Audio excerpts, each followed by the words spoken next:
जो हमारे खुदा यीशु मसीह का फजल हमेशा हम सबों के साथ होता रहे।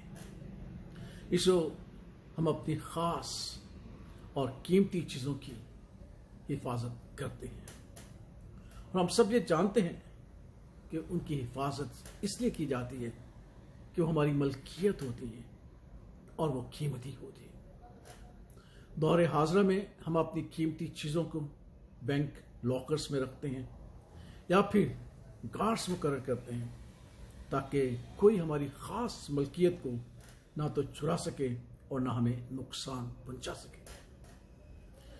और ये दर्स भी हमने अपने खुदावंद खुदा से हासिल किया जो कादिर मुतलक खुदा है। उसी ने हमें सिखाया क्योंकि वो अपने लोगों की हिफाजत करते हैं। वो ना ऊँगता है ना सोता है बल्कि दिन रात उसकी नजरें हम पर लगी रहती हैं।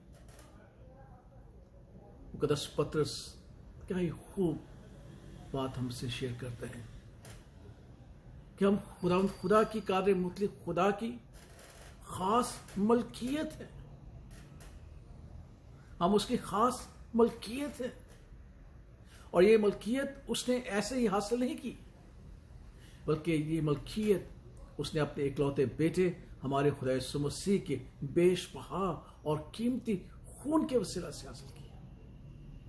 इसलिए हम उसकी नजर में गिरां कदर हैं, चुनाव के लिहाज से नहीं बल्कि कीमत के लिहाज से, क्योंकि उसने हमें अपने बेटे के खून से खरीदा है। इसलिए मुकद्दस पतरस कहता है कि अब तुम उसकी खास मलकियत हो और जब हम उसकी खास मलकियत हैं वो क्यों ना हमारी हिफाजत करे, क्यों ना वो हम पर नजर करम रखे, क्यों ना वो हमें हर तरह के खतरात और हादसात से बचा कर महफूज रखें, क्योंकि हम तो उसकी खास मलकियत हैं। और जब हम इंसान होते हुए अपनी खास मलकियत की हिफाजत करते हैं तो वो तो खालिक है, वो क्यों ना करेगा। इस मुकद्दस पौलुस रसूल भी हमसे एक और खूबसूरत बात करता है क्योंकि हम उसकी खास मलकियत है और ना सिर्फ उसकी खास मलकियत है बल्कि वो कहता है कि हम उसी के लिए हैं। और जब हम उसी के लिए हैं, उसी के वास्ते हैं, तो हमारा कयाम भी उसी में है।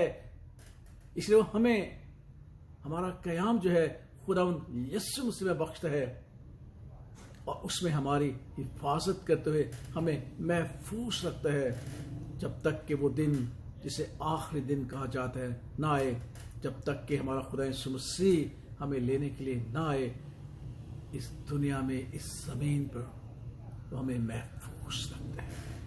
क्या ही खूबसूरत बात है। खुदा जिसकी हम परस्तिश करते हैं, जिसकी हम इबादत करते हैं, वो हमारी हिफाजत करता है खास मलकियत की हैसियत से। इसलिए उस बात को याद रखिएगा, आज हो या कल, हमारा खुदा हमारे खुदा यीशु मसीह के वसीला से हमारी हिफाजत करता है और करता ही रहेगा। और ये इसलिए है कि वो इत्मीनान जो समझ से बिल्कुल बाहर है, हम अपनी इस हिफाजत में महसूस करें कि हमें इब्लीस के तमाम हमलों से, तारीकी के तमाम हमलों से, बीमारी और वबा के तमाम हमलों से हमें महफूज रखेगा, क्योंकि हम उसकी खास मलकियत है।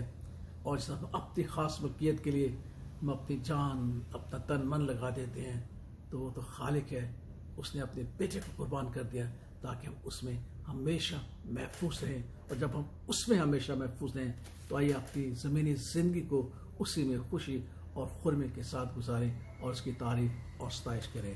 आमीन।